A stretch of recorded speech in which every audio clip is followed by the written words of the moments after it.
Live. Okay, so last day of tutoring, we're going over cognition, which is the heftiest unit on the AP exam. It covers thinking, memory, language, and intelligence. So do you have that packet thing? The AP Essential. Yes.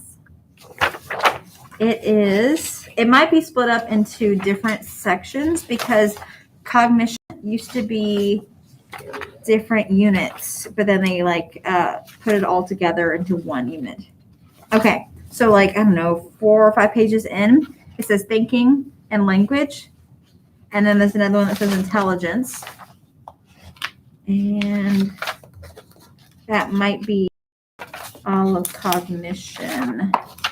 I'm looking. Yes. Okay. So do you see where I am? Yes. Okay.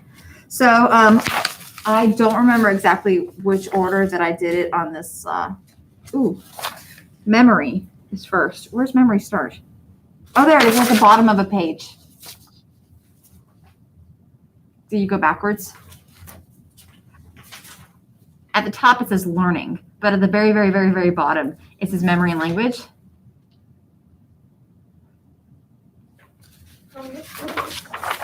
It is on the thinking one? 1, 2, 3, 4 pages in from the front. 1, 2. Welcome, Nick. Big turnout today. Standing room only. Do you see where that is? 4 pages in on the back. It says learning. Do you see where it says learning? Yes. Okay, look at the very bottom. I found it. Okay, where it says memory and language. Okay. So we're doing cognition today, but we're also doing some FRQ practice. Yay.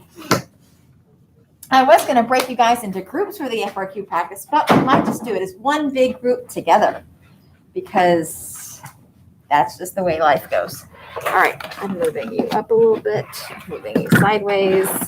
I want you guys to sign in real quick, so I'm going to pass around my sign-in sheet. So it doesn't look like I'm scamming TISD out of money. And we're going to start talking about cognition, the memory part first. So memory. Madison, you want to come on up? You want to get closer? What are you doing? You're just... Keeping my distance. Okay, that's fine. Social Social attention, distance. but I'm trying to make my cheat sheet. Oh, okay, that's fine. All right. Oh, this is popping up everywhere. Okay. I thought they would come in by bullet point, but I guess it's not. So for memory, remember the first part of memory is encoding, getting it in your brain, keeping it in your brain, and the last part of memory is getting it back out. And so that's encoding, storage, and retrieval. So encoding, we'll talk about encoding failure in a second, but encoding just means to get it in. Remember, you can encode effortfully or automatically.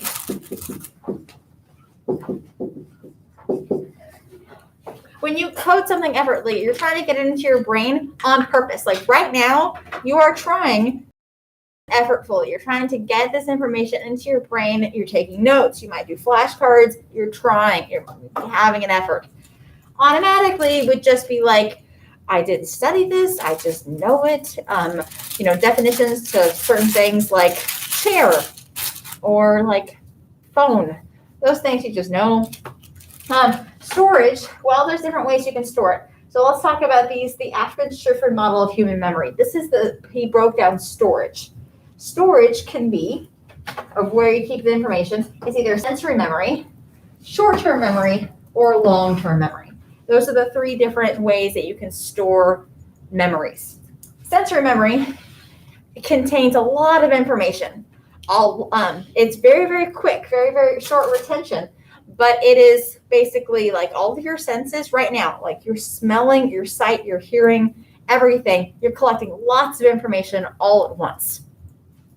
Because it's a lot of information, we only keep it in our head for a very brief time. And there's 2 types of sensory information. There's iconic, that's vision, and there's echoic, that's hearing.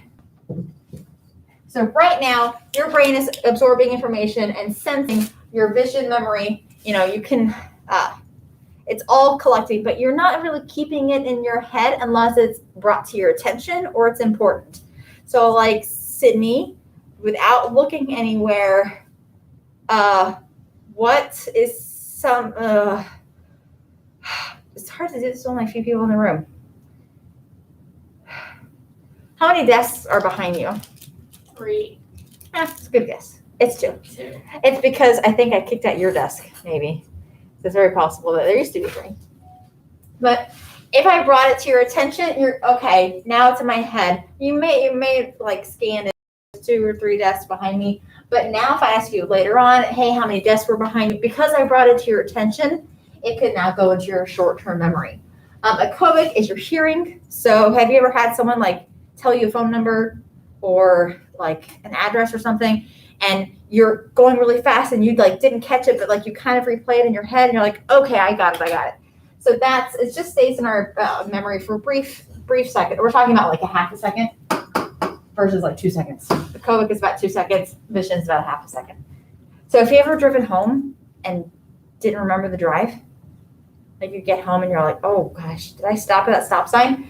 You probably did. That memory of driving, it went in your iconic memory. You saw it. You paid attention. Hello. But you weren't paying enough attention for it to be in sensory or for short-term memory. Short-term memory is also called working memory. So if you see this term, working memory, they're referring to short-term memory. Short-term memory lasts longer than sensory memory. Obviously not as long as long-term memory. And it holds about 5 to 9 items. 7 is the magic number here, but plus or minus 2. That's like the length of a phone number or a license plate number, but not too much more than that. It's going to be in your short-term memory. Long-term memory, though, is infinite. There's no end. You can't fill up your brain. Your brain does not have an ending space for your memory. It doesn't necessarily always stay in there for a lifetime. It can, but it can fade if you don't access it. So like, here's the automatic encoding that I said earlier.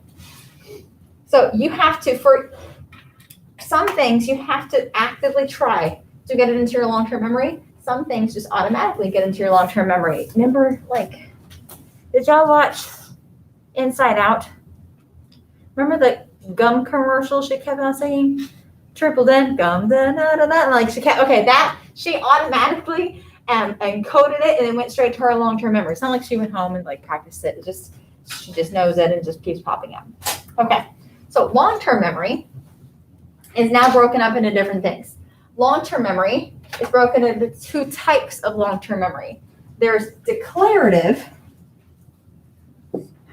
which is also called, they don't use this term too much anymore. They used to use this term more often. Declarative is now often called, when you have bad lyrics of a song, what is that called? Explicit.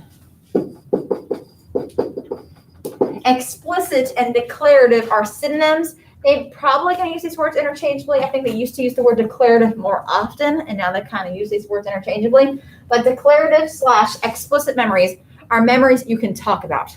Like, I can tell you what I had for breakfast. I can also tell you what I learned in school today. I can tell you these things. Of course, those 2 memories, the breakfast memory and the what you learned in school today memory, are different types of memory. I don't know why you can't see this bottom part, but semantic memory is like stuff you learned in school. It didn't happen to you. It's like who's the 15th president? What's the atomic number of uranium? I don't even know any of those things. But it did not happen to you. It's just like school facts, book facts, things like that. Well, you can't see this. Episodic memory happened to you.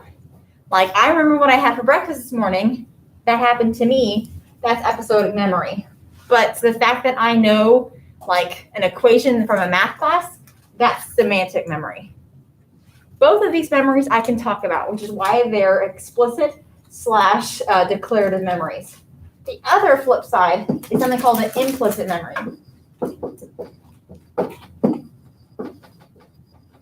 Implicit memory, well, if explicit, you can talk about it, because think about like explicit lyrics, you could say those words, you can use those terms.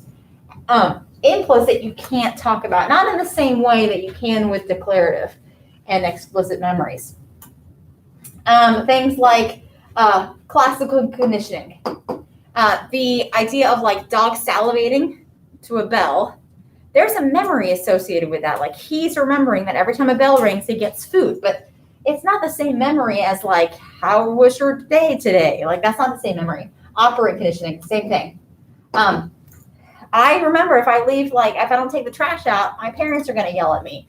That's not the same memory as like, you know, what I did this morning, but it's the memory there. Also, like muscle memory is also an implicit memory. Playing an instrument, playing a sport, tying your shoes, playing the piano. All of these are implicit memories because like I can tell you which keys, but I can't like tell you, okay, you put your finger here to play this note or here that like it's just hard. When you actually bring attention and try to talk about implicit memories, it's kind of hard to try to explain to someone how you tie your shoe or how you swing a baseball club or baseball bat, golf club, whatever. Okay. All right, you guys finding all of this in your packets?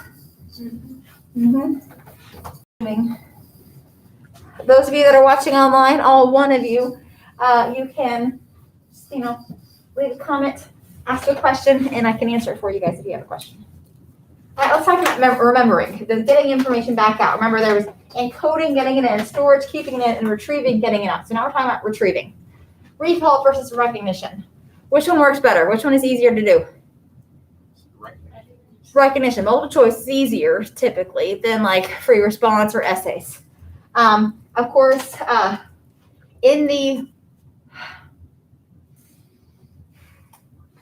these two are basically stable with age. So they're easier, but your ability to recall and recognition is stable with age unless you're like old. We're talking about like 77-ish, 77 up, 70 years old. Your recall goes drastically down. Like, you know, an old person telling a story, it takes them maybe forever to remember, like, oh, you know, I ran into the guy. He was friends. Remember the guy with the hair? And it's like, oh my gosh. But their recognition is going to remain stable throughout your life. So I guess recognition benefits you in the long term because your recall goes drastically down when you get older. So ways to get information out are something called cues. So there's visual and acoustic cues of like, this was I'm Quizlet, but I was gone. I was quarantined. Where was I? I was gone here this day in class. Method of loci. It's either loci or loci. I don't even know. I've never heard anyone say it besides myself. But you guys do this. You might not realize that you do this, but this is a way. It's a cue to get you to remember something. Do you ever try to remember exactly where on the page of notes you wrote it down? Like, oh, it was in the right-hand corner and it was like in blue ink. Okay, so you're using location as a method, as a cue to get information back out. So method of loci is like trying to remember, oh my gosh, it was on the board. It was right here. What did it say? And trying to visualize the location of it as a memory cue. There's also the zero position effect. Remember, this is about a list of items. What are you going to forget? The middle. What if you remember just the beginning? Do you remember what that's called? Primacy effect. Primacy. What if you remember just the last? Recency. Recency effect. Nick, why are you here? Because there's some stuff that I don't remember. Okay, that's pretty good. All right, so sometimes failure to get cues, failure to get some sort of like help will lead you to something called the tip of the tongue phenomenon, where it's like it's right there. You feel like the memory is right there on the tip of the tongue. You just can't access any cues. You can't access any sounds like or looks like or like the location of. It's like there's no cues that can help you out. And that leads to the tip of the tongue, where it's like, it's right there. What was it called again? All right. And of course, the state that you're in when you made the memory will help you. It will help you as a cue to try to access that memory. So your state of mind can affect the way you remember. What are you supposed to do if you lose something in your house? You're supposed to trace your steps. You're supposed to go into the room where you were when you like had that memory loss, or like you were trying to, because you're trying to put yourself in the same state of mind. You're trying to put yourself in the same physical location, but then also your mood. It's called, so state-dependent memory is about like, it could be location. Next one's here. Yeah, the state and there's context. Context is basically go back to where you were. Go back to your room, retrace your steps. While state-dependent memory is like, were you chewing gum when you studied? Because you better be chewing gum when you take a test. Like, how do you guys study? Those of you that study. Where do you study? In your bed. Do you take a test in the bed? No, you're actively doing yourself harm by studying in a bed, because you will not take a test unless you take a test in the bed. Unless you can recreate that, like, do you take your test with the music on? No, then turn the music off. If you take your test caffeinated, you better bring a cup of coffee when you're taking your test. So they need to have the same state of mind, whether you're caffeinated or you use that pen or you're sitting in a desk or whatever. You need to follow the same state. Maddie? So, like, I usually study while listening to music. Bad idea. Oh, God. Unless you take your test with music. And then music will be a cue to help you remember. But, which sucks because, like, y'all took the EOC today. Were you in your history class? No, you weren't. So they already took you out of the different state that you're in to really test your memory. Are you remembering because you really know? Or are you remembering because you have all these cues around you?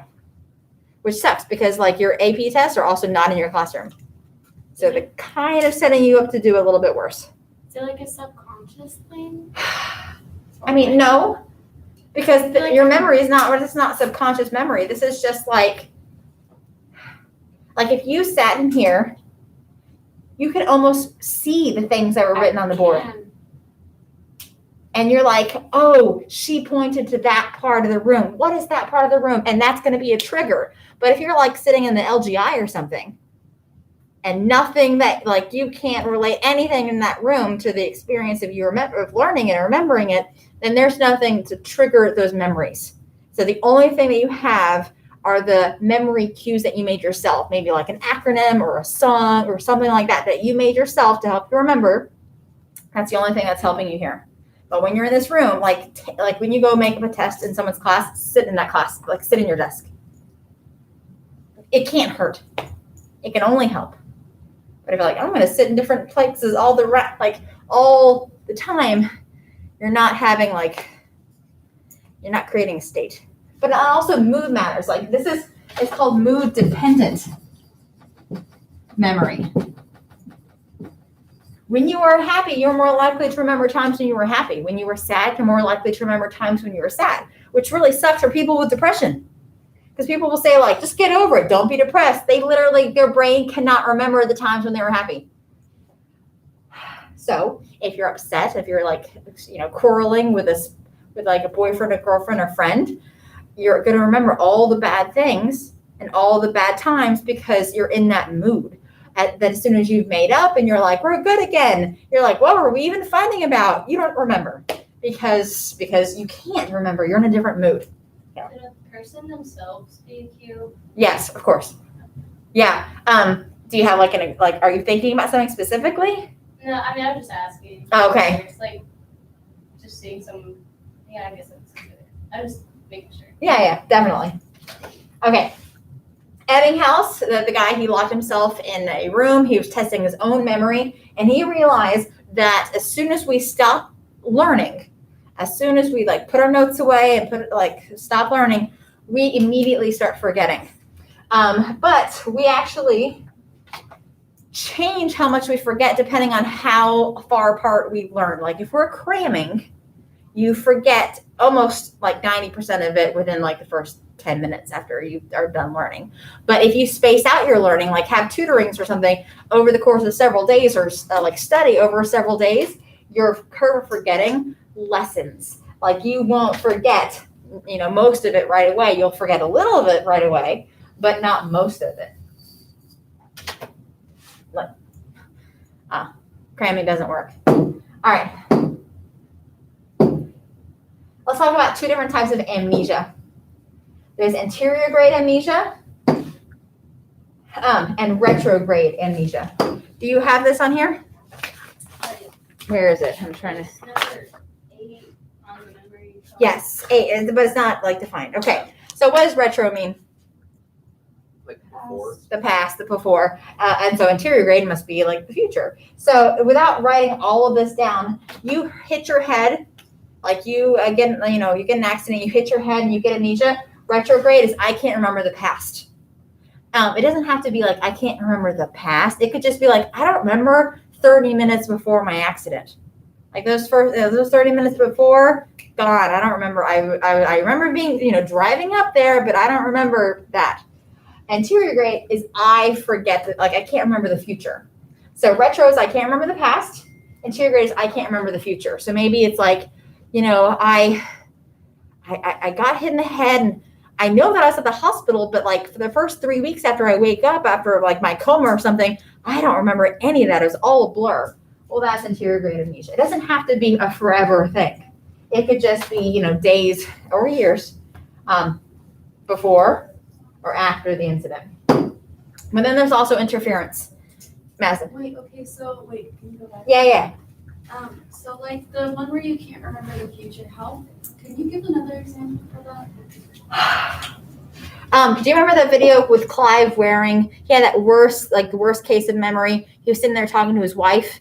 They had like a British accent. Yeah. Okay. She was having a conversation with him, and he couldn't even remember the question. As soon as she, like, forgetting like right away. yes, Oh, like it's gone. okay. Because you're saying like forgetting the future, and I was like, how do you forget something that? You can't hold on to those new memories. Okay, that makes sense. All right. So interference is not forgetting. I mean, it kind of is, but it's not like amnesia or typical forgetting. It is when new and old conflicting memories mess with each other. They interfere with each other. So do you remember this acronym? PORN. Okay. I remember like going to an AP conference a few summers ago, and like it's all AP Psych teachers that are in this conference, and there's like, I don't know, I'm going to say 2,000 of us in there. It's a lot of people. And the speaker's all like, okay, who uses porn in their class? Teach this. And I'm all like, oh no, I've never heard of it. What? And I was like, help. And so I turned to the person next to me. I was like, what are you talking about? And they're like, oh no, the acronym. I'm like, oh yeah, the acronym. Got it. So proactive is the P. R is going to be retroactive. And they're both interference. So the question is, what is interfering? That's where the O and the N come in. O stands for old. Old info interferes. N would be new info interferes. So I always think of like passwords or like addresses or something like that. Proactive interference is the old information is getting in the way. I can't remember the new because I can tell you the old stuff. The old information, my old password, my old phone number, my old whatever, my old school ID number is getting in the way. I can't remember the new. So it's the old that's interfering with knowledge of the new. While retroactive is like, oh, I can tell you my new stuff. I can't tell you my old. What's my old driver's license number? Of course, I don't think that ever changes. What's my old password? What's my old whatever? Do you remember your old schedule from last year? Like who you had first and second and third and fourth and If I fifth? really think about it. If you really thought about, but sometimes it's like, oh, I can tell you where I go now, but I have no idea who I had third period last year. Like, who knows? But the new information is getting in the way of accessing the old. This term pops up a lot on FRQs. Not both. They'll typically just pick one, and then you have to apply it. If they ask us to define proactive interference, can we say interferes in the definition? Yes. What you would not do is you would not give an example as your definition. You can't be like, retroactive interference is like when I can remember my new phone number, but I can't remember my old. No, that's an example. You just take out the word phone number and just be like information. And then you can apply it to the prompt or something, but you just give me like textbook type of Quizlet definition as a. Okay, so like, what would it be whenever you can like remember things from like kind of a long time ago, or like not a long time ago, but a longer time ago than something that you can't remember? Was it emotionally significant? It was my longer combination. Oh, I can remember my fifth grade one, but not that's my eighth just grade one. like almost just like it's like the bubblegum commercial and the yeah. Like that's the only reason I can remember from middle school was my fifth grade combination. That's weird. Well, if it was something that was emotionally significant, and it's like, I remember, when 9/11 happened, or I remember like when my parents told me, whatever. We don't love you anymore. No, that's called a flashbulb memory. A flashbulb memory. A flashbulb memory typically is an emotionally significant event where it's almost like your brain takes pictures of everything. It's like, I remember what I was wearing. I remember who walked in the room. I remember everything. And that goes against, like Freud says, oh, we repress things. When things are emotionally intense, we push it deep down. But like other psychologists say, no, we like our brain takes pictures of it as like a fight or flight response of like, this is all important. And so like say someone got, they got abused or something. Freud would say, no, you repress it. You push it down so you can't think about it. It's like, no, people say like, I remember exactly how they smelled and what they looked like. I remember everything. And so just different competing ideas about like, what do we do with emotionally damaging events? All right, moving on from memory. We're now on thinking, which is like the next page over on our little chart. Okay, so this term, schemata, have you ever seen this term before? Or if I shorten it down? Schema. What do you know the name? Who would be talking about schemas? What psychologist? Starts with a P. He's French. Piaget. So Piaget. So schemata or schema is just basically a concept that we have about the world. Remember how we talked about concepts, but we also talked about like prototypes. All the things that would fit under the idea of flower, all the idea that would fit under the idea of like dog. But typically, when we have this schema, we have this concept, we typically think about a prototype, which is the best version of it. And, like a rose is the best version of a flower, or like a lab is the best version of a dog or whatever. Okay, so sometimes we have problems in our thinking, and there's different ways. Let me go back. There's different ways to solve it. An algorithm is a step-by-step procedure that's guaranteeing you a solution. So a recipe is a really good example of an algorithm. If you follow the recipe, you're going to get a cake. You can't I followed the recipe and I ended up with like a sandbox. No, you didn't. So an algorithm, it's going to take a long time to follow every single step-by-step thing, but it's guaranteeing a solution, a correct solution. A heuristic though, it's going to save you some time, but it's not always right. It's a general rule of thumb. It's a general like guesstimation. A best guess is a heuristic. Do you remember the two types of heuristics? Availability and representative. Do you remember which one is based on stereotypes? Representative. Yeah. Representative is based on, it's based on stereotypes. It doesn't say that here, but I'll write that down.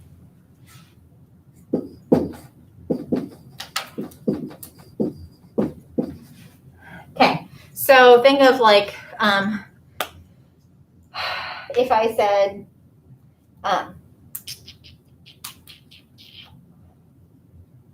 my child Alex is really enjoys their ballet class. Alex is what?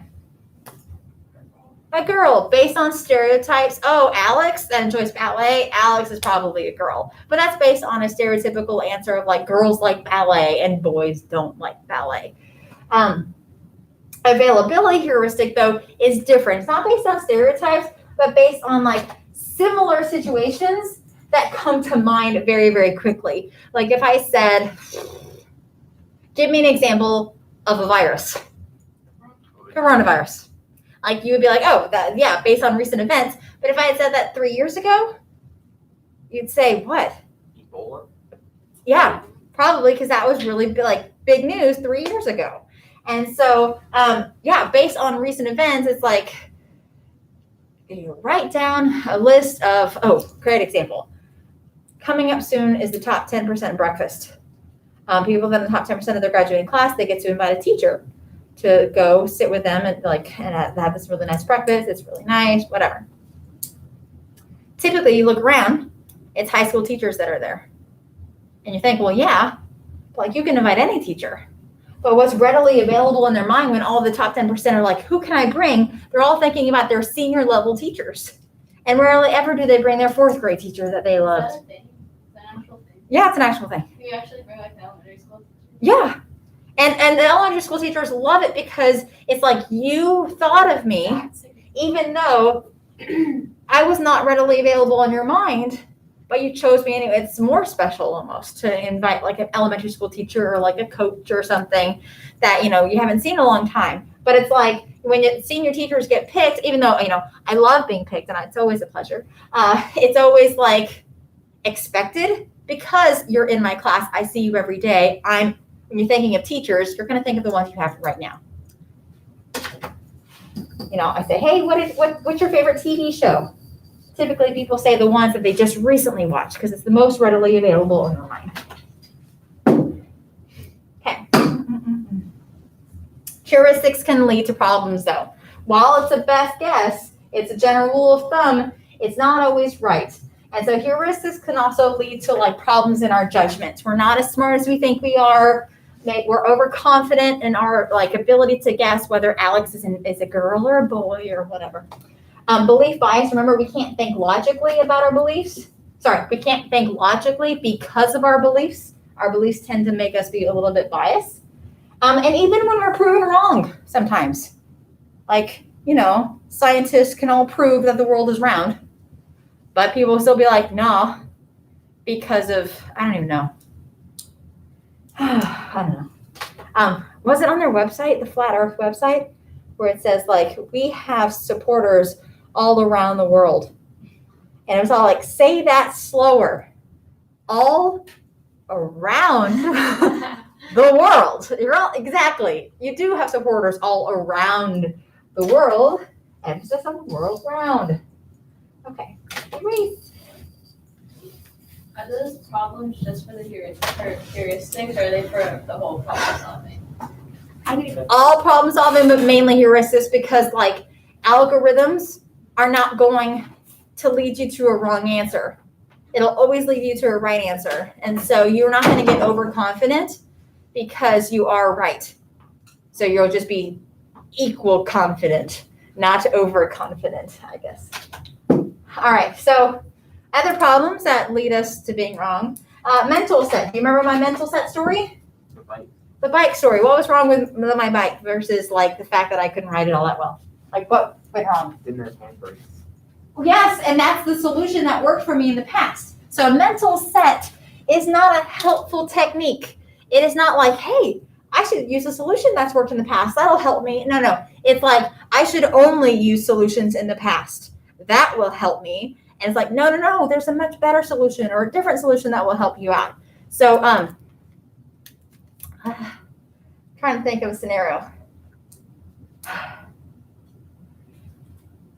Have you ever like totally guessed on a question, like you any, mini, miny, moed it and you got it like right? Probably.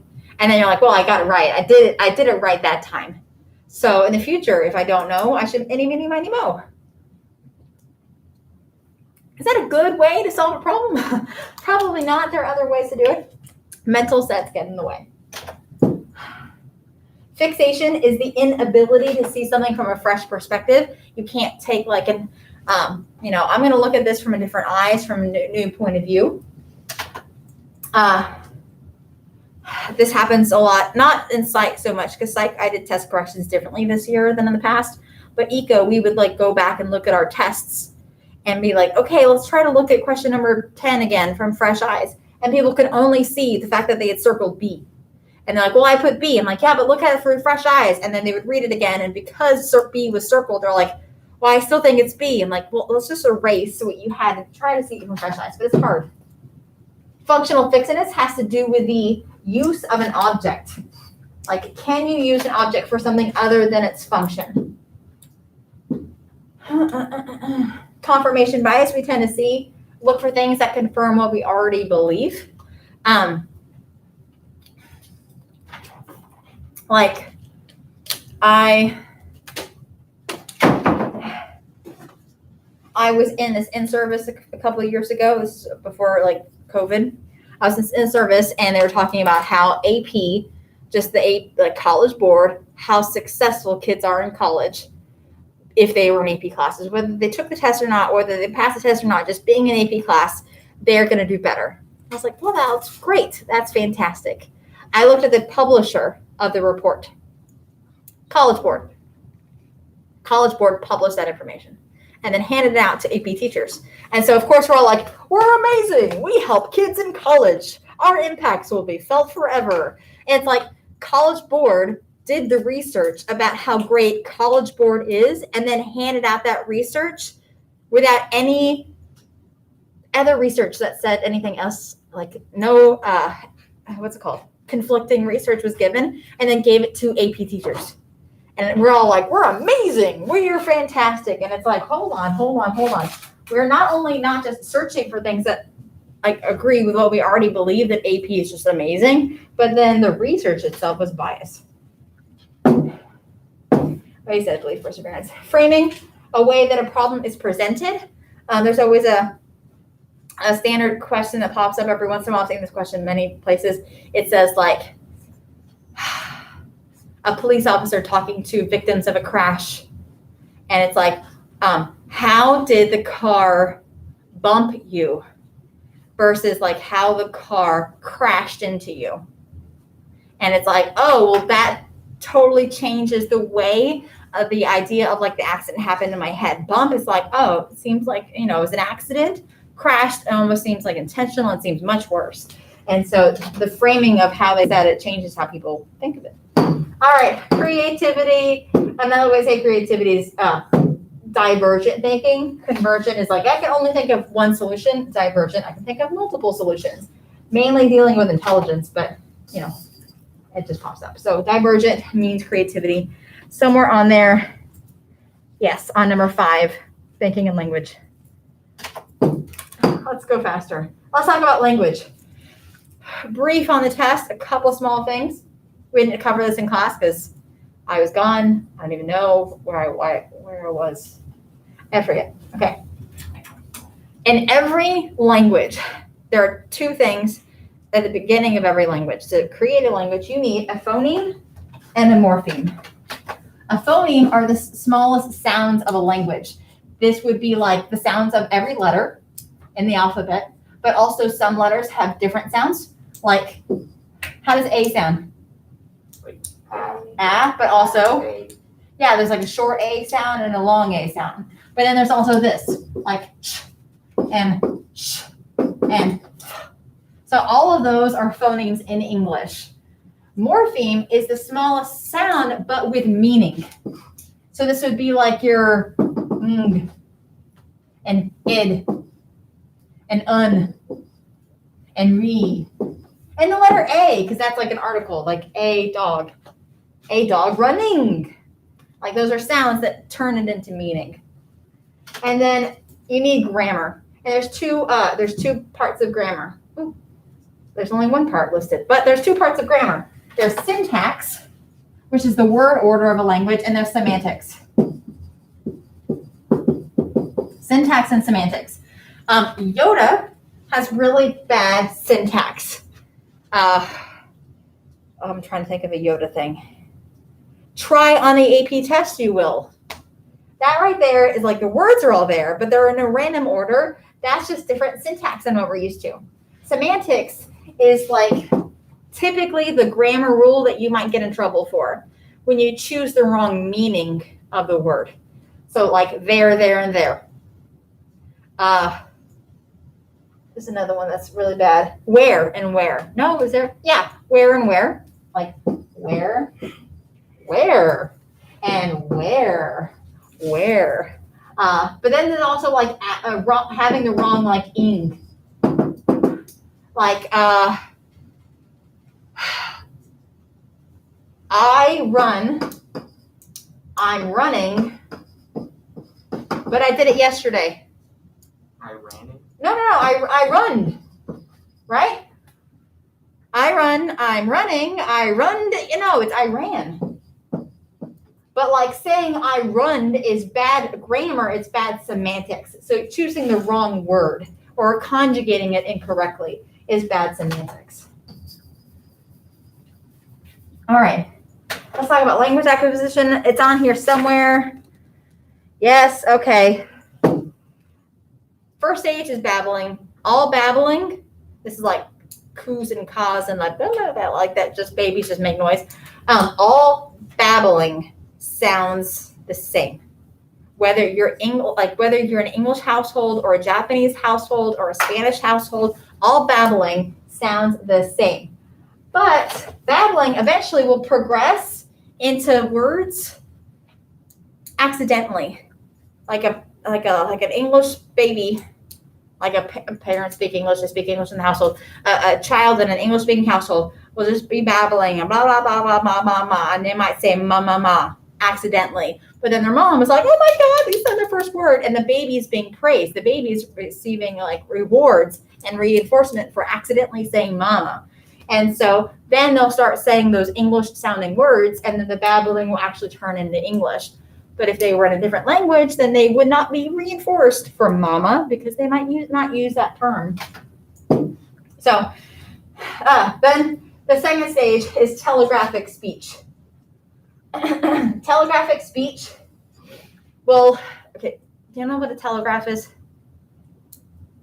Like back in the day, like boop, boop, boop, boop, like mom, sick, come home, quick, might die, stop. Like, okay. So telegraphic speech is when kids start saying words, but just one or two words at a time, like ball go, or cat run, or milk now, type of thing. But they're not saying like, mommy, dearest, can I please have some milk? The ball just rolled away, and the cat I would like to see. No, they're not going to say that. That happens later. So telegraphic speech is like two little words together, and then it turns into full sentences after that. All right, names that we need to know for language, like language. Noam Chomsky and Benjamin Whorf. Okay, Noam Chomsky says that like kids will go from saying like two words, like mom, go, or something. And then within like a year, they're saying full-on sentences. And that's amazing. We must have language already in our brain that all we need to do is to switch on. So I don't know if he was being literal or figurative, but he says that we have this language box, this language acquisition device in our head, and then one of these days that it just turns on and we like know language. Benjamin Whorf, I like him. He's interesting. Benjamin Whorf says, where is it? No, it's not on here. Okay, you need to know a term for him. And the term is called linguistic determinism. Is it in your packet? Yeah. Okay. So he would say, like, you would think that how we think determines what we say. He says, no, it's just the opposite. Language actually determines how we think. If we don't have a way to express it, we can't possibly think about it. So language changes our cognition and changes how we think. Like, for example, there's this Indian tribe. It's called the Hopi tribe, Hopi, and they have no past tense. They have a we are and a we will be, but they don't have a we were. So they can't possibly talk about the past because there's no way to express it, which means they never think about the past, ever. It's like in 1984. Yes, that's exactly my point. In 1984, if we take away their words and say like, what is it? They use like plus and minus. Yeah, they would just be like, I'm good. I'm good plus, Good plus. and I'm good plus plus, Yeah. or something like that for great. If you take away their language, then you take away their ability to think. Even like there's parts of Italy, because Italy has different dialects. There's like northern Italy, which is very like German lifestyle, and then there's southern Italy, which is like, we eat meatballs all day. Like it is very southern Italy. They do not have a future tense in southern Italy. They have a past and a present, but they don't have a way to say we will be, which is why things in Italy never ever get done, because they can't plan for the future, because there's no way to plan for the future. Yeah. So like if we have no way to talk about it, like we can't even think about it. And there's like German words. Does anyone know German? Anyone? There's like a whole bunch of German words that have no English translation. Yeah. There's my favorite. There's a word in German that means a punchable face. Like a face in needing of a punch, which I love that. And there's another term in German. There's a whole list I found like on the internet. It's like 10 German words that we need to have an English translation of or something. And one of them was like the embarrassment that we feel for other people when they are themselves being embarrassing, but they don't realize it, like secondhand embarrassment. But like Germans have a specific like word for that. Like, oh my gosh, I'm so this about. They just kind of put Back. words together sometimes. They do put words like this and this word, new word. Yeah. So, I looked it up. you looked it up? Yeah. And like a face in need of I punching? can't even attempt to say Yeah. it, but if you want me to play it, I will. Yeah, I want to hear it.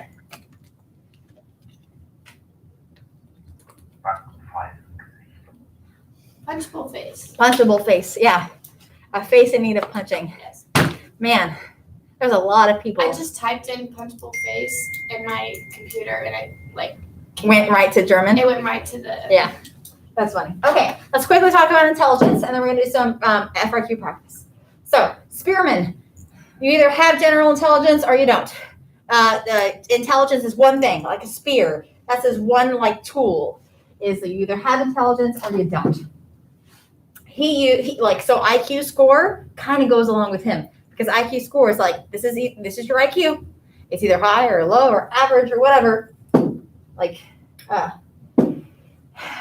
this is good for here. Yeah, okay. So there's general fluid and general crystallized. Typically, you just see these terms in the test: fluid and crystallized. It doesn't have to be with general. Sometimes it is, sometimes it isn't. So, but fluid intelligence is how quickly you can process information, is the speed. Younger people have better fluid intelligence because their brain, they can see connections, they can process very quickly. Crystallized intelligence is your entire store of knowledge. It's all of your knowledge that you've accumulated throughout your entire life. You might think of it as like wisdom. Older people have better crystallized intelligence because they've been alive for longer, but younger people have more fluid intelligence. And what's interesting is like, you can see this in different studies, and like when people made their breakthrough. So like math and science, that requires seeing lots of like understanding of relationships and seeing it very quickly. Math and science, typically, if there's a mathematical or science breakthrough, the person that did the breakthrough is relatively young. But like literature, poetry, there's one more, in art, that requires a lot of like background knowledge, and it requires a lot of like life experiences. Most people that make their breakthrough in like literature, poetry, or art are older in age because they have more crystallized intelligence. kind of like emotional. It's not emotional intelligence. Like, so I know what you mean. I was just wondering if it went with like. it's not emotional intelligence. But you know how like my husband just knows a lot of stuff? Yeah. And like, how do you know that much? He's older. He also reads. He also reads. everything. And so the more you read, the more crystallized intelligence you have, because you just have more store of knowledge. When he gets older, though, if someone asks him a question, he might not be able to access that memory as quickly as he used to. It's still there, but accessing that, the fluid intelligence of hold on, let me think about it. That's gonna decline with age. Okay. So Sternberg said, no, we got 3 intelligences. We got multiple. We got analytical, creative, and practical. Analytical is book smarts. Practical is like street smarts. Creative is creative. And then we got Gardner, and he's like, no, there's like 8. There's 8 multiple intelligences. It's like linguistic and spatial and musical. What's it called? I'm a gymnast. I have kinesthetic, interpersonal, intrapersonal, natural.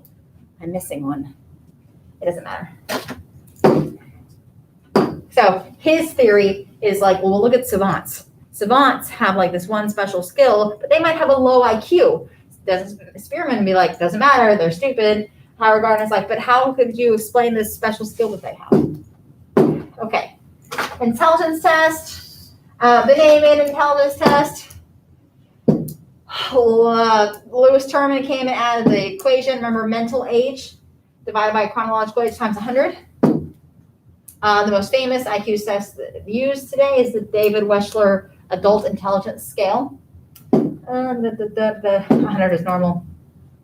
And remember that standard deviation thing that looks like the normal curve? Be familiar with those percentages. It's 68, 95, and 99. And those numbers are always the same. What amount of points are between those differ depending on the test you're talking about. But the percentages of 1 standard deviation, 2 standard deviations, and 3 standard deviations are always the same percentages. If it's a normal curve. If it's like a skewed curve, then those numbers are going to be different. But a normal curve will have 68% of people fall between 1 standard deviation, 95% of people fall between 2 standard deviations, and 99% of people will fall between 3 standard deviations away from the mean. Sydney, you okay? That's how I feel. Okay. Was that facial expression? Can I, do you need an example? Give the numbers again. I Well- know 68. But I never even got this whenever you taught it. Okay, so like with IQ, the standard deviation is 15 points. That means the average is 100, right? That means plus 15, plus 15, plus another 15. Yeah. Minus 15, minus another 15, minus another 15. So that's like 115, 85, right? Yeah. But so those, if it's, the standard deviation will change, but the percentages will always be the same. So 68% of people will fall between an 85 and a 115. Okay.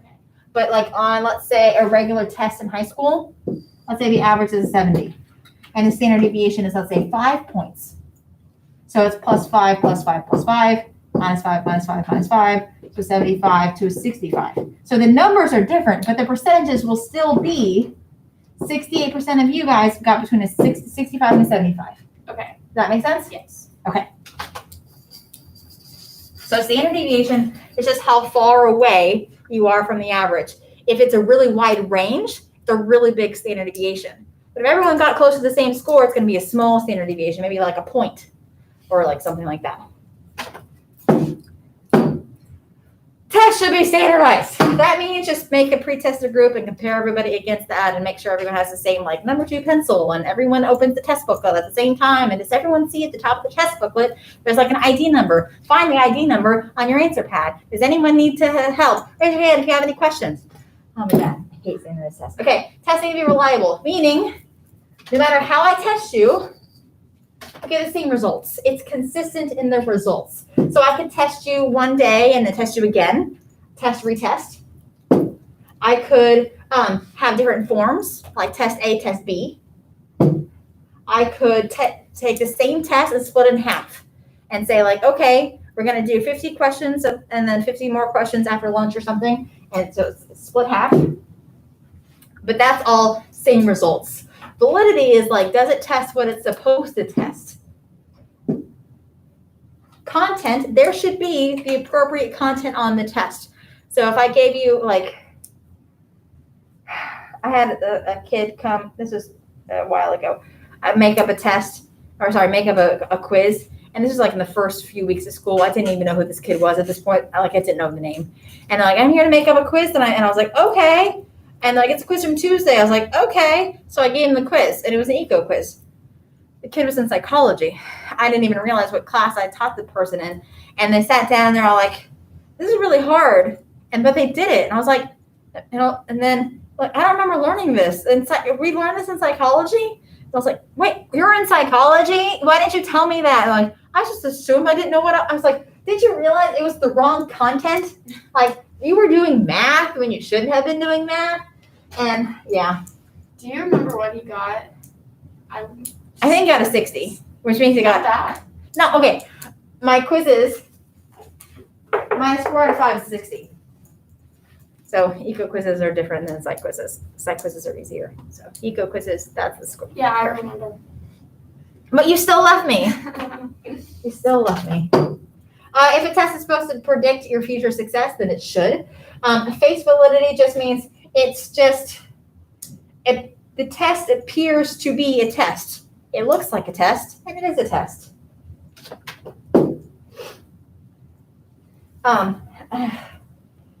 And construct is kind of similar. So like it's constructed in a way for which it was designed.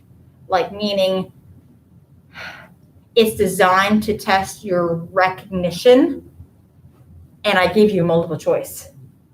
It's like, oh no, I'm supposed to test recognition, but it's all essay. It's like, but no, but that's a recall. That would be different. Okay, done. I think that's the end. Oh my God, whatever, doesn't matter. Okay, so you want to do some, first I've got, this is not necessarily cognition. I just pulled up a test. I pulled up a 2019 international practice exam, and then there's like 2 of them. We can do this one first. No, let's do this one first. You always have 2 AP FRQs. One of them, 100% of the time, will be over research methods, like a study, some sort of experimental design. Like one of them will be, that's how it's designed, and then the other one will be like use these terms and apply it to the prompt. Okay, so let's do the experimental. Hey, Sorry. Will it give you terms? Will it be like that? Yes. Actually? this is exactly how it would be. Here's a scenario. They had a summer day at park with friends. Explain how they played a role in their day. And you can just make up any scenario as long as it applies to them winning carnival games and eating cotton candy. So let's do this one. Let's just do this one first. Okay, so we can talk with friends. We can throw a spitball out here. Some of these terms are like, wait, what? Some of these terms are pretty simple. And here's what I want you to do. This is how you approach an AP Psych FRQ. Sodas. Space out your answers. No paragraphs. Nothing like amygdala, approachable, like nothing like all, just space out your answers, bullet point your answers, do it in the order of these. Don't be like, you know what, I know motion parallax first, I'm going to do that one. No. D means define. Define the term like as if it was a definition. Don't apply it just yet. A is apply. Okay, to help you out, these 2 should be separate sentences. Definition should be 1 sentence, and your application should be like another sentence completely. Do not have it all in 1 sentence, because then it's hard to tell, like, is that the definition or are they applying it? And so if you make 2 separate sentences,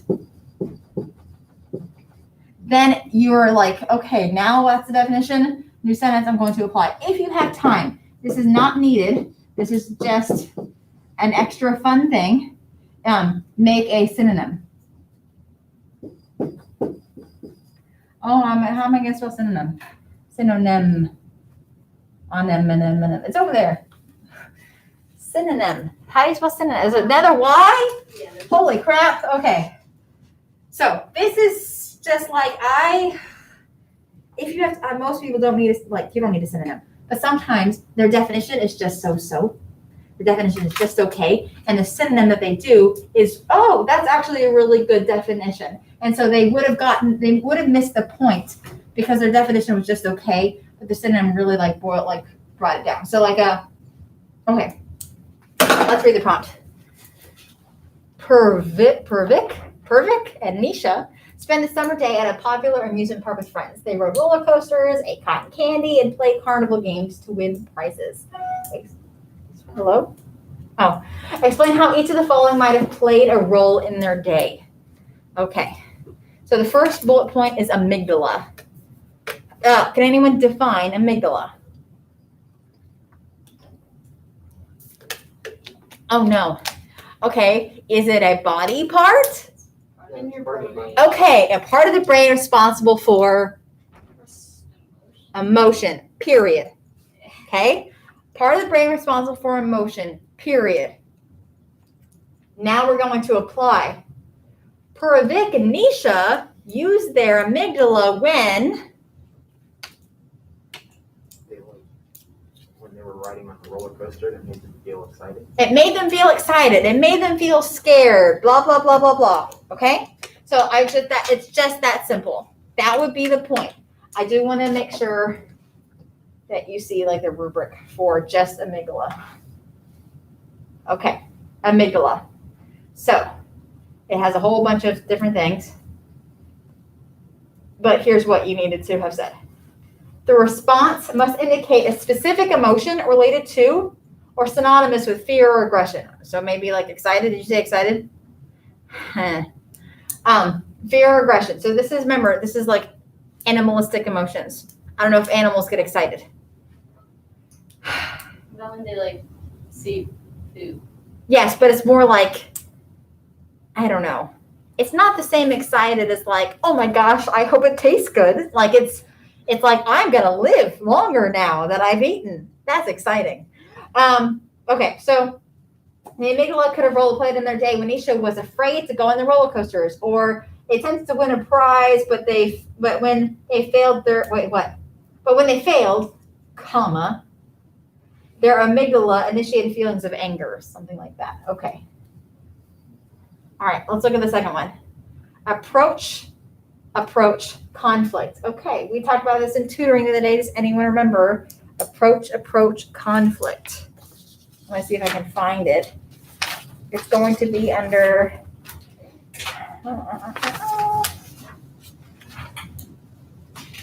It's the. I don't even remember what. It's on. I see it. Okay. What was it? Was it next to motivation? Approach. Should like approach avoidance? Is that? Yes, it's like approach, avoidance, and approach. Which I'm trying to find. It's like. Okay, I remember you gave an example. It was like cookies or cake. Okay, That so was approach. that's a great Right? example. Yeah. Put that in definition form. Approach, conflict is when You're making a decision. between. Two good things. There you go. And so Nisha experienced this when she was deciding between. What was the question? I don't know how to remember the thing. She's looking for prizes. She couldn't decide between two. two great prizes. Great prizes. Yes, that's approach. Remember, approach avoidance was like two things, but they each have good and bad. Wait, which one is good and bad? Approach avoidance, Okay. and then avoidance is between two bad options. Do you want to get hit in the face or like punch in the gut? That's avoided and avoided. Well, approach is like, ooh, cakes or cookies. I'm going to approach both of those options. I think it's in social psych that we did that. Okay, arousal theory. Define arousal theory. Arousals.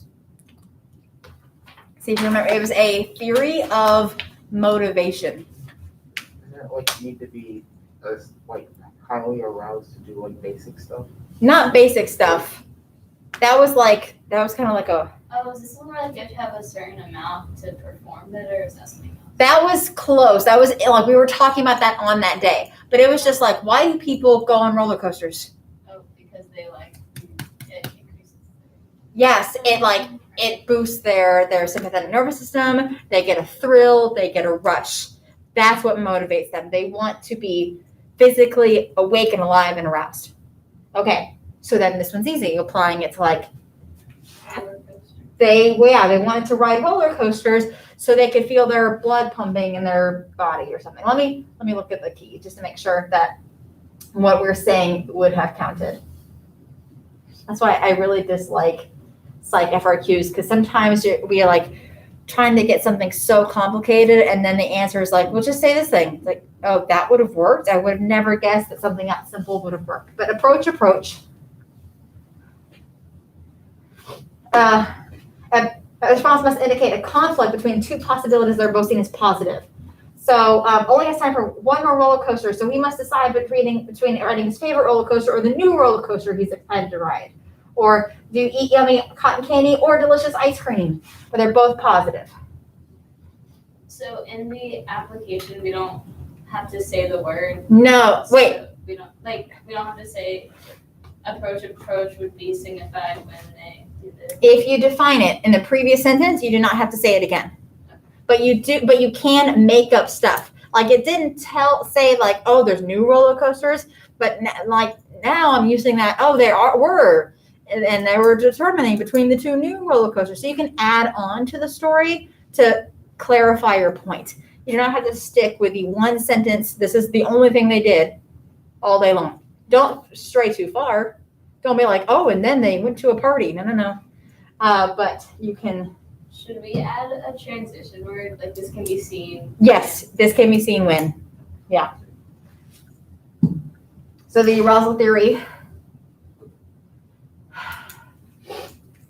They're motivated to do something in order to reach their optimal level of arousal or their physiological state. Ooh, I guess you could say that impacts their performance. So you could have gone either way. Like they're motivated to do that, or doing that is going to impact them. He goes on a roller coaster to get an adrenaline rush. So people are engaged to do a behavior to like raise their arousal level. Or you could say it impacts their performance. So that's the Yerkes-Dodson model. Do you remember that? When you're like falling asleep, you're not going to do very well. When you're having a panic attack, you're not going to do it. Somewhere in the middle. So like moderate levels of arousal would lead to the best performance. It's just that's kind of hard to then tie to the example. So I guess I kind of did. Nisha would perform better at a new carnival game if she was not too calm or not too nervous. If she was just at the right level of arousal. It's kind of a stretch though. I don't know how quickly we make that connection. Well, if they're like a couple, you could say like she was nervous due to punishment, maybe. Maybe. I mean, I would probably just use the other one. Okay. Yeah. Yeah. Because remember, this is an emotion theory. Not an emotion. This is a motivation theory. And so if you can tie it to motivation, that's probably going to guarantee that point. Okay, informational social influence. This was a reason that we conform. Do you remember? I just. We wrote examples on the big whiteboard. Not a whiteboard, stickies that were up here. It's like normative social influence and informational social influence. Oh, okay. So that's when you think people know more than you, so you go with what they say their answer. All right. Now apply. Like you haven't been on any, Nisha hadn't been on any of the roller coasters, but Burdick said that like this one was really good, so like okay, let's go to this school. That's a good one. That's a good one. Okay, let's see what they said.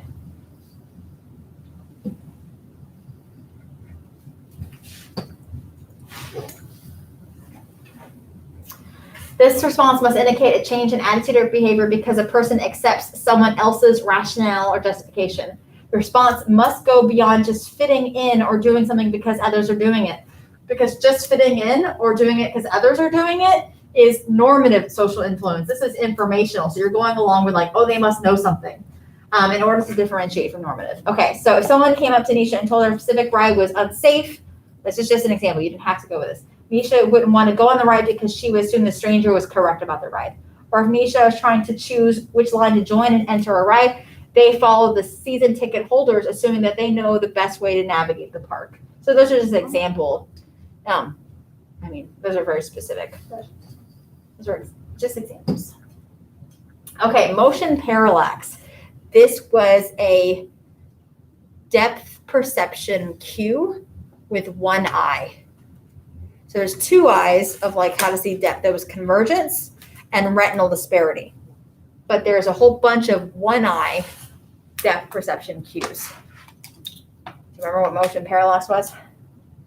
we also defined it as relative motion. Oh, it's like, if it's further away, it's moving slower, and if it's closer, it's moving faster. You're driving in a car, you look out your mirror, you look out your window, the trees right next to you are going past you very fast. Must be close, those trees. But if it seems like you're passing a tree or like a barn or something for like, we've been passing this barn for like the last 30 seconds, that barn must be really further away. So it has to do with depth perception, and it has to do with how close something is based on how fast it's moving. How would you example that? How would you apply that here? You did roller coasters again. Okay, example. Give me more. You'd say they saw a roller coaster that was closer to them, so they assumed it was faster than one that was further. No, they assumed it was closer because it was faster. They didn't assume that it was faster because it was closer. They assumed it was closer. It's a depth perception cue. So it's I'm trying to get an idea of how far away something is based on how fast it is. Not I'm trying to get an idea of how fast something is based on how close I am. No. It speeds up because I'm closer. If that makes sense. Yeah.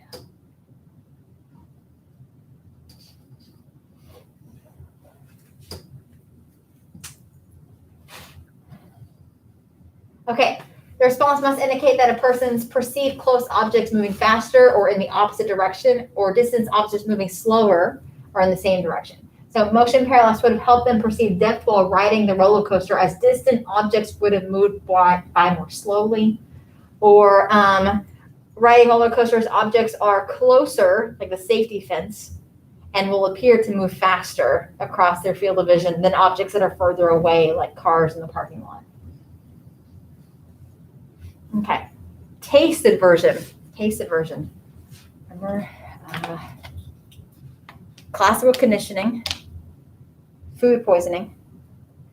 Oh, if you eat something and it makes you sick, then you stay away from it. Why? Because you associate The food with sickness. Food with sickness. the food with sickness. I now every time I think about eating cotton candy again, I'm going to feel nauseous. Does aversion necessarily have to mean like sickness, or like a sickness? Aversion means to be example? away to Okay. stay away from it. So you would Okay, probably stay so- away from it from a sickness, not because it made me feel great, but if it made Yeah, me feel bad. Okay.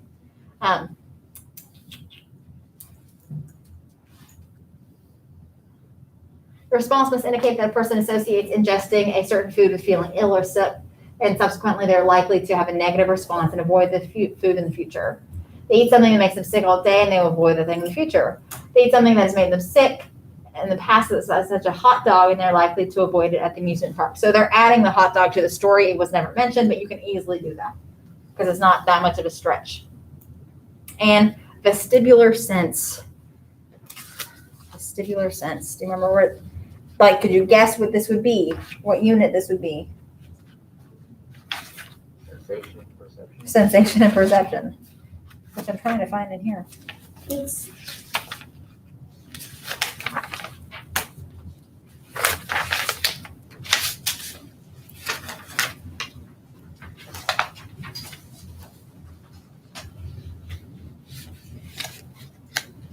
It's on sensation 4B. tells how body is oriented in space. It's our sense of balance. What page is sensation? There's no page numbers, but it's like the third one in. But sensation is at the top. Yeah. Oh, So Yeah. It tells our body how it's oriented in space. It's our sense of balance. like Like they couldn't walk well after they went on the loop-de-loop roller. Right, because they were dizzy. Yeah. So if you say that, you don't have to incorporate like the word vestibular sense. in Well, that, and your do you? vestibular sense is our sense of balance. Yes. After they got off the roller coaster, they didn't have a sense of balance because they had loop-de-loops that made them dizzy. So it's kind of like a little bit like story, like a little story. Yes. You don't have to like say, yeah. Yes. Your definition should be textbook, Yes. but your application should be a little story relating to the prompt. Yes. I remember a few years ago there was a problem and it was like, Zoe buys a new car, da da da da da. How does that how do these terms affect Zoe buying a car? And I went to the AP conference that summer right after they were grading that, and they said the majority of people in the country never related it to Zoe buying a car. They're all like, oh, well, Zoe will be affected in school. Her grades are going to go down because this is a memory, and she uses this memory in school. And it's like, what does that have anything to do with buying a car? They got all the definitions right, but none of the application points are right. Because they said like 80% of people that took the AP psychology test that year that just did not apply it to Zoe buying a car. So if you said after the carnival they did this, no, they're at a carnival for the entire time. Oh, So do not be taking them out of the carnival. So just keep them like within that. keep it with Keep it in the- that world. Oh, okay. Keep I it in feel that like I world. definitely didn't do that in like our FRQ. Yeah, because all our FRQs was I also typically had like, no clue that whole week I was out with COVID, yeah. and me and Noah were talking about that today. And I came back the day we had the FRQ, and I did so bad because I wasn't there whenever you taught us how to do it and all that stuff. Think of it as just a short answer response. Yeah. The only thing you have to remember, they're not going to count off if you don't space it out. They're not going to count off if you don't put it in the order. That's just to help them grade. Because they have to grade something like 50,000 of these things. Write it. I feel like I don't see the picture on how to. You mean literal bullet points? I mean you literal can bullet literally points. Write bullet points. And Like- little stuff. Amygdala is the emotion center of the brain. Yeah. Do not write emotion center. Yeah. That's not a full sentence. Bullet point, yes. Full sentences, also yes. If you do bullet points without full sentences, they will count that off. Because I'm like, what are you telling me about? Are you telling me about amygdala, or did you skip amygdala and go approach? And would each for your application, would you do another bullet point, or would you just continue it on? Continue it on the same bullet point, just different sentence. Okay, so each bullet point on there. That's how many bullet points you should have. Okay. Perfect. No introduction, no conclusion. First bullet point should be amygdala is this.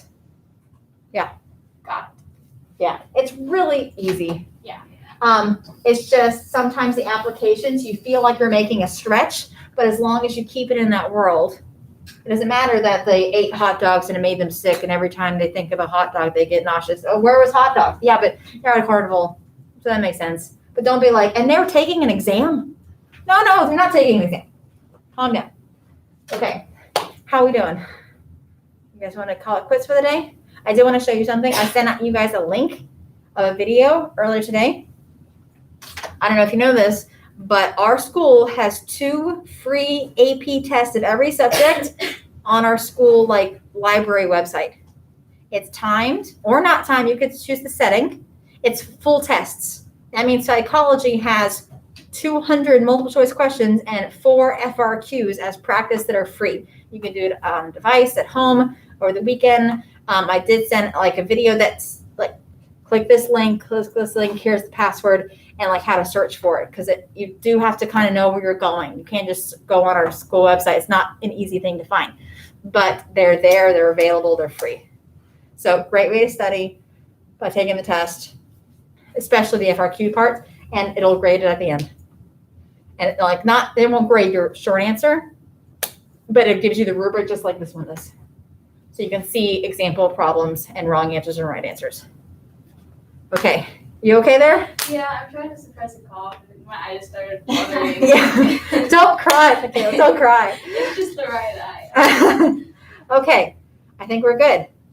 Are we good? I'm glad we know the FRQ. Yeah, me too. I feel like I didn't have the Yeah. right idea of where it was going to go. I probably would have written an essay or something. Yeah, me too. No, do not. Do not write essays. Seems kind of easy. Almost easier than